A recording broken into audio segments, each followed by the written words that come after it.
Aquí les traigo el perico. Home, això vam estar parlant amb el Toni Tras, en aquell moment era el representant del Gitano de Balaguer, i teníem bastanta confiança, de fet ens vam veure en un viatge que vam fer i tal, de casualitat. Bueno, i vam agafar una mica d'amistat i tal, i vam començar a fer col·laboracions amb el Gitano. Nosaltres som un artista que el respectem moltíssim allà a les Borges del Gitano. Jo sóc un fan del Gitano de Balaguer. I ens va proposar a veure si ens interessaria fer un videoclip. Nosaltres, clar, som dissenyadors gràfics, el Josep Patau i jo, i no ens havíem fotut mai a fer un videoclip o qualsevol cosa amb animació pel mig i tal. I vam apostar per fer això, no amb hores de feina, però sí que ho vam fer els dissabtes, als matins, a les tardes, etc. Quedàvem, ens fotíem un bon esmorzar, al matí després anàvem a dinar, ens fotíem un bon dinar també, i després a la tarda hi tornàvem. I no sé si va durar 3 mesos o 4 la realització aquesta del videoclip del Gitano. I cony, estem bastant contents de com va sortir tot i ell suposo que també. Però va ser, ja et dic, va ser una aposta més aviat a nivell personal del Josep i meva. Ho fèiem tot a les oficines d'Antaviana, que és on treballo, i a partir d'aquí va sortir el videoclip. Bé, estem contents. Espero que a la gent li hagués agradat també.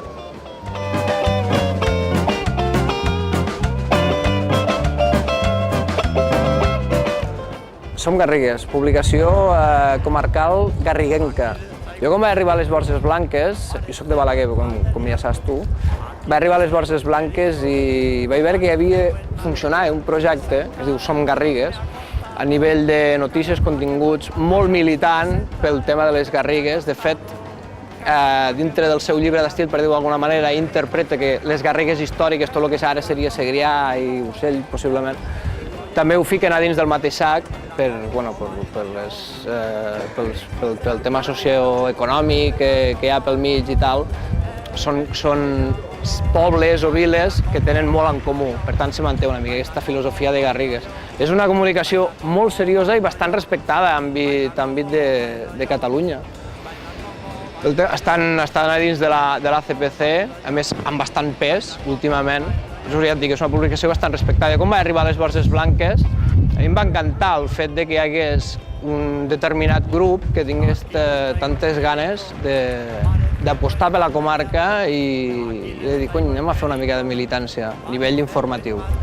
Val molt la pena. Jo m'hi vaig incorporar fent dibuixets. Vaig veure que n'hi havia alguns. Abans hi havia el Perucho, que és un artistasso, que es dedicava a fer vinyetes d'humor gràfic. Jo d'alguna manera vaig intentar posar-m'hi també a partir d'aquí. Després al final vam desenvolupar una nova imatge gràfica al Som Garrigues, jo també hi vaig col·laborar, etc. Ja et dic, és una publicació que a nivell de país és bastant potent, des del meu punt de vista. D'animalades han fet diverses, han fet algunes, si vols te les comento. Te puc parlar del tema Ferrerons, això va sortir publicat al diari.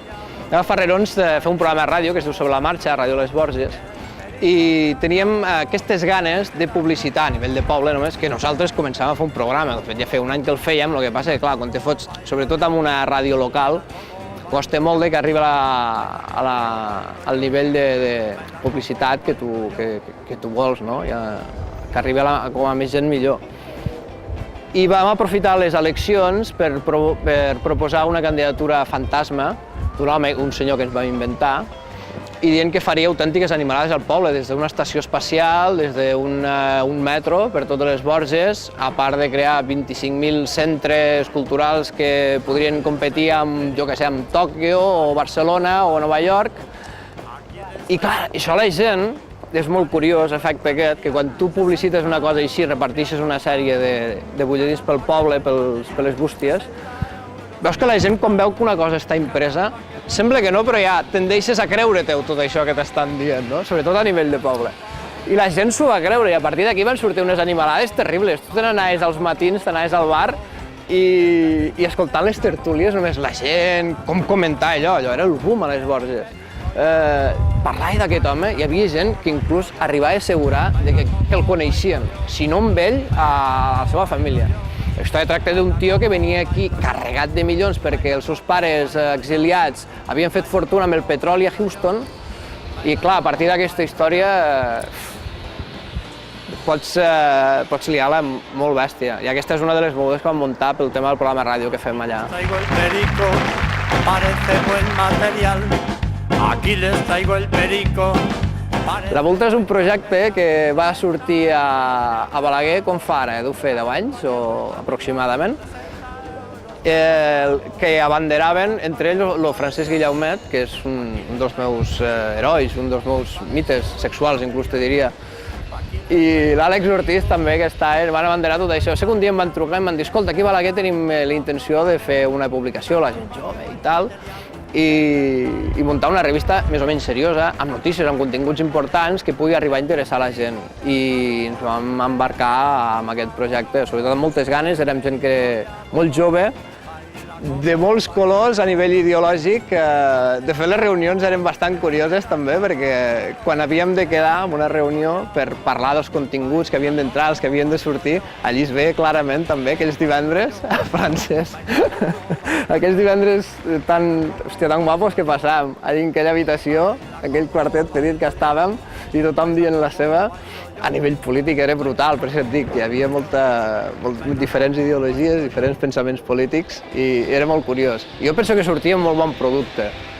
I era una cosa bastant interessant, se tocaven molts àmbits socials i històries molt guapes. Sobretot me'n recordo de l'anècdota aquella de lo del Balaguer, segle XXI, va ser allò, que van posar en portada les declaracions, no sé si era una universitat que se li havia encarregat el fet d'explicar què seria Balaguer al cap de 10 anys o de 20 i tal, i va dir que seria una ciutat dormitori, però molt per sobre. Nosaltres ho vam posar en titular, hi havia eleccions, me'n recordo el Gallego anant per totes les televisions i ràdios amb la Vultra a la mà, ja estava molt bé. Aquesta és una de les anècdotes, però segurament tu en coneixes més, però va estar molt bé i jo ara recordo amb carinyo aquesta època de la Vultra. I és per això que ja ho lligo una miqueta amb el Som Garrigues. Jo quan vaig arribar a les Borges i vaig veure el Som Garrigues, a mi em van entrar aquell sentiment de dir, hòstia, la Vultra ja no la tenim, ja no soc a Balaguer i ara estic a les Borges, i el Som Garrigues, i trobes tants vincles entre una revista i l'altra. Suposo que em va enamorar del Som Garrigues, per això. Baila como bailo yo.